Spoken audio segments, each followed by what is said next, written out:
being a mortgage broker can be a pretty tough gig, to be completely honest. It's pretty soul destroying at times. And it can be very hard, and it can feel like what my old boss used to say, like pushing water uphill with a fork. And so in today's episode of the Mortgage Business Mastery podcast, what I want to do is I want to talk about how to stay motivated when business gets tough. I'm going to talk about actually some of the things that I myself have done and I myself have focused on, because I work in financial services too. And my business is directly linked to your business. And if your business is doing well, my business does well. But if yours isn't, mine isn't too. And so there have been seasons through the years, both when I was a broker and definitely now as a coach and a consultant, that they've had those lulls as well as those highs. And so I want to go through a load of different things with you. We've got stuff. We're going to talk about mindset type of stuff. We're going to talk about some action steps. We're going to talk about clients and how you can help that, about yourself, stuff you can do in your personal life, as well as some strategic options that you can use. So I've got a load of things that I'm going to unpack, bullet points in front of me to unpack for you. Before we go any further though, my name is Ash Ball, and if it's the first time we're meeting, hello, I'm a business coach and brand strategist for mortgage brokers, helping them simplify success. Over the years, I've helped hundreds of advisors improve their impact and their income, and I'd love to be able to do the same for you today in this podcast. So let's just dive straight into the first one. So the first one is, what I want to focus on, there's three of these first points, which is mindset shifts if things are tough as an advisor. So the first thing I'd say is remember your why. So revisit why you became a mortgage broker, whether it's financial freedom, helping clients, or building a legacy. Remind yourself why. So this is something I completely transparent, actually. The couple of weeks before recording this, I actually struggled with this. January is when I'm recording this. I lost my why for a little bit myself, and it felt a little bit strange. I'm fully locked in again, but you do lose it. You can easily forget why you started something and you start thinking it's something else. And so when you start to come back to it, it's a bit like an anchor. It's going to help you remain focused and stay on target, which I think is probably one of the hardest things to do, especially in mortgage services. It's very easy for you to have got into something. You've got it because you, like I said, you wanted to be able to be around family, to be able to have a work-life balance that gives you that freedom. And then all of a sudden you ended up in a golden cage where you've built a business where there are staff and all that stuff. And it might be the other way around. You might have wanted to have a staff and have an empire that you built. And actually at the end of it, you're still sat there because you've fallen into work-life balance is not what you wanted. So remembering your why can really help you push through when things are not quite going the way you want. The other one we have is focusing on small wins. So celebrate every application, every approval, every positive client interaction, no matter how small they are. This, I cannot tell you from my personal experience how valuable this is, that it's the whole concept of if you look after the pennies, the pounds will look after themselves. It is that. If you end up just really trying to be the best in every little interaction, your business, you might not be getting as much money. You might be in debt. Who knows? I've met many people in all different places in regards to where their tough situations are. And if you can focus on the little things, these little things will build confidence and grow. So you might not be closing every deal at 150, 200 pound, 300 pound premiums on insurance, but you think, okay, cool. That person did take life cover though, and then no one's took insurance for a few weeks. That's a win. That's the type of thing we want to be looking at when we are doing this, when we're feeling like we need to build ourselves up. Negative talk isn't going to help. And the third one on this, but in the mindset section I want to talk about, is shifting to a growth mindset. So you need to see challenges as opportunities to learn and to grow rather than setbacks. This is the difference between a fixed mindset and a growth mindset. Now, this is one that is hard to do. Most people I meet, actually, to be honest, in the industry are not good at this.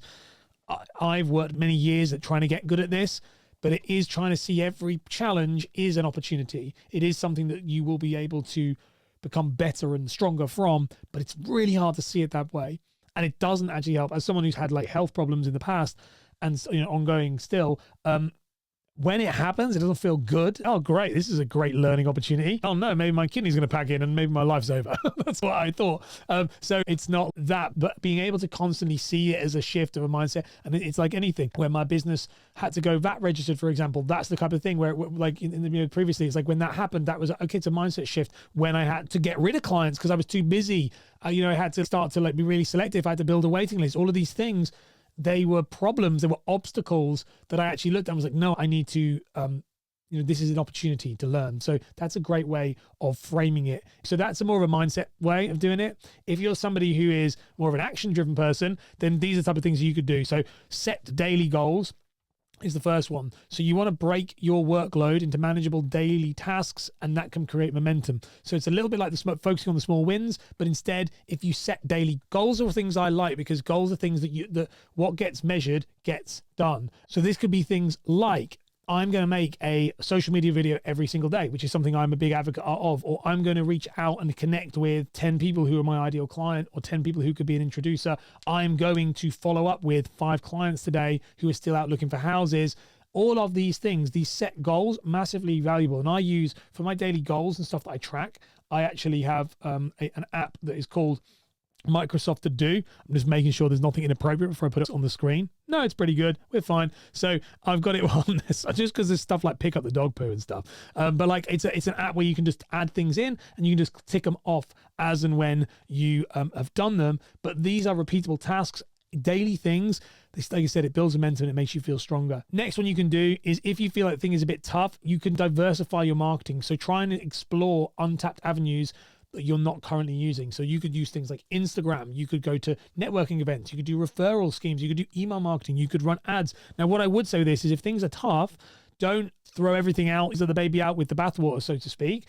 But this is your time to be able to look at other options. So you might go, okay, cool, I'm going to spend 20% of my time on that. I'm going to spend 20% of the time on making Instagram work or exploring those things. And I do this when things are a bit more quieter. They haven't been quiet for a very long time, years at this point, but when they are quieter, that's when I'll normally go, okay, cool, I'm going to maybe spend some time learning a completely different thing that I wouldn't normally do, but I know is going to, like copywriting was one of them. And then ChatGPT came out. So that was a waste of time. No, it wasn't. It's great. In fact, it was the opposite. It helped me loads. But that was one of those things, these things, email marketing or website building or SEO, like these things are like, okay, cool. It's not massively necessary right now, it's working, but when things are quiet, this could be another string to my bow.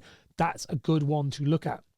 And then the other one you have is investing in personal development. So use that downtime, not just to enhance the skills, like I said, about your marketing, but also maybe your sales skills, personal skills, things you can put into your job. So that are things like mastering your discovery calls, understanding your client's niche better, the needs they have, scripting these things out and word playing with them. That's something I do all the time, is I actually script everything out. I do this to my clients as well. We script it out and then you rehearse them, and you rehearse them like you're rehearsing a play, because when you can say something a lot, you get very good at it. Someone said to me recently, which was really interesting actually, they said, what I need to do is take this away, speak to lots of people, and when I speak to people enough, what will happen is I'll become like second nature. And I said, yeah, guess what? If you just ran that and you just spoke it every single day, 30 times a day, you're going to say it over again 30 times a day, tally it up. You do that 2 weeks, you'll know it. And you'll be much faster than if you spoke to every other client. And then every other client interaction you had from that point, you would now be able to close them with more insurances, close the deal better, get better fees, get referral partners, the whole lot. There's loads of things you can do. So let's talk about ways you can add value to your clients and potentially get some more leads in. So if things are tough, what can you do to try and generate more leads? First one I'd say is you can focus on value-adding services. So try and offer extra things to your clients so that it can then attract them to you even better. Now, I don't mean things like value-adding services like, oh, we also offer solicitors, or because you're selling those. What I'm talking about with this is stuff that you're not selling, maybe a free will. One of my clients right now pays about £200 a month for a service that gives them unlimited wills. That's a great way of doing it. So these extra things, moving in guides, moving in some form of product or service you can give them that adds value to the service, that entices them in. The will one, by the way, is massive, absolutely huge. So there's lots of things you can do. You can do ready to move services, where you're effectively giving them a kind of cost of moving analysis, but with no obligation of coming for you for a mortgage. But if you repackage it into something else, it's a ready to move service. You'll get people in.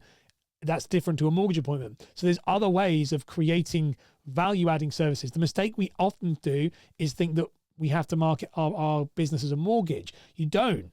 You can market however you want until you get the mortgage. A free will can get people in to do insurance. A free ready to move appointment can get people in to buy a house. It's the same thing. It's just how you position it. But we don't have to say just come to us for a mortgage, because mortgages, when people come for a mortgage, it's quite transactional, because it's I have a problem and you have the thing I need. But if, as in I need to buy a house, you can get the money on it. But if you can think peripherally, that's a hard word to say, if you can do that, then what actually starts to happen is you are able to get a little bit more people biting on that. Now, they might be a little bit further down the line, but it is pretty, you're getting leads in. They might not be boiling hot leads. They could be lukewarm, but they're still leads. The other one you can do is reconnect with past clients. So just a quick, simple check-in with other past clients could lead to referrals. It could lead to repeat business. It could lead to a premium change on their policies because something's happened. It could lead to a further advance on a mortgage. There's so many things that we don't do by checking in on a client. I literally had a client recently where I checked in with them on something, like a specific thing. I don't remember what it was, but I don't want to say. But it was one of those where I checked in on them and they were like, actually, I want to come back. I want to work with you. And at that time, I did have a space for them. And I was like, yeah, brilliant. This is great. And it wasn't intentional, actually, but it reminded me, that's why I put it on the list. It reminded me of, that you need to check in all the time. You don't know what's going on in people's lives. And so periodically checking in with people, which links us back to those daily goals. Do you have a list of people you can check in on every year? This is why annual reviews, by the way, for clients is really useful. If you have an annual review system built into your diary management, many of my clients just use to do, which again is included in Microsoft Suite. This stuff starts to become quite easy and it should hopefully then stop you getting the less tough times. And then the other one you can do with this is you can leverage case studies. So case studies are huge. So sharing client case studies, they could build massive amounts of credibility and they can build motivation for someone to come to contact you. Mortgage brokers, many of you listen to this, you don't use case studies. A lot of you use testimonials. You rely on your Google reviews, which is great. That's a whole good other thing. That's really good. But you're not using case studies. Go to my website, ashborland.com, and you will find that I have a lot of case studies.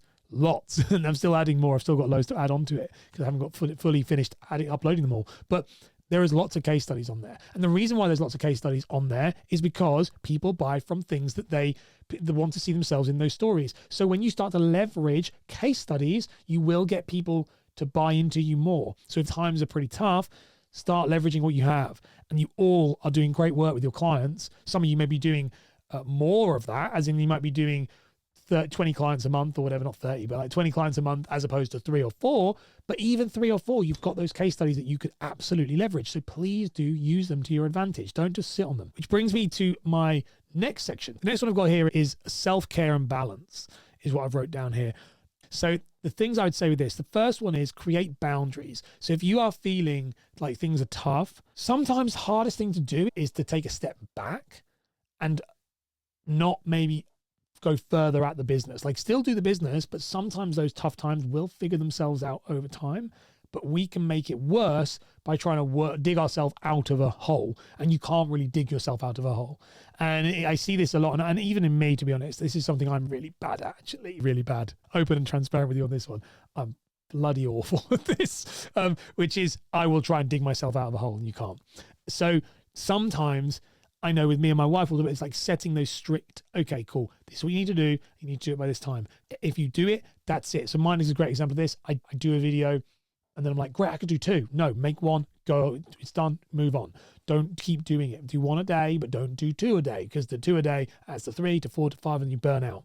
Oftentimes burnout is the real reason why things are a bit tough because we're probably over leveraged and we're doing more than we need to. There is also market things that go on, but oftentimes when I see advisors who are struggling, it's more because they themselves are struggling.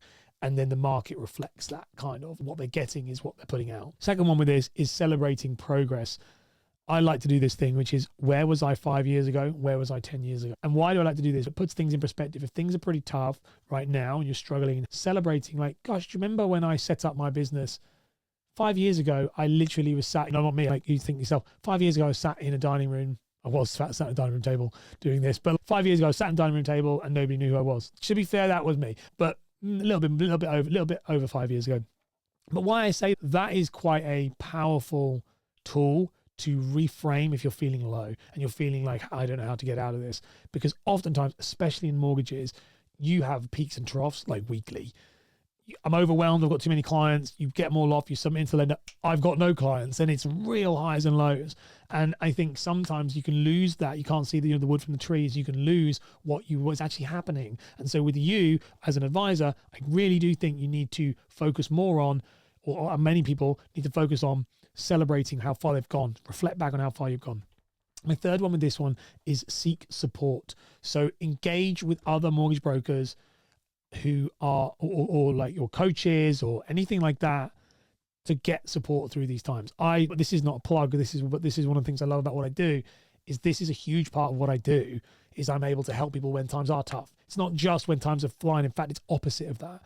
If you're coming to me because you want to do something new, and that means it's going to be scary and there's going to be tough times within that. And my job is to guide you through that and shepherd you through that to the end. And I think that this is something that we need to do more of. Seek people around you. I do find the broker community is a real 50-50 on this. Some people are super supportive, other people aren't, and it's quite hard to find. I go between whether I think whether the community is supportive or not. I really don't know. But there are individuals out there who are wonderful and great. And if you want a coach and you want someone like that, then yeah, you can go and work with someone like me, or there's others around there. But there are also people out there that can help you within your community already.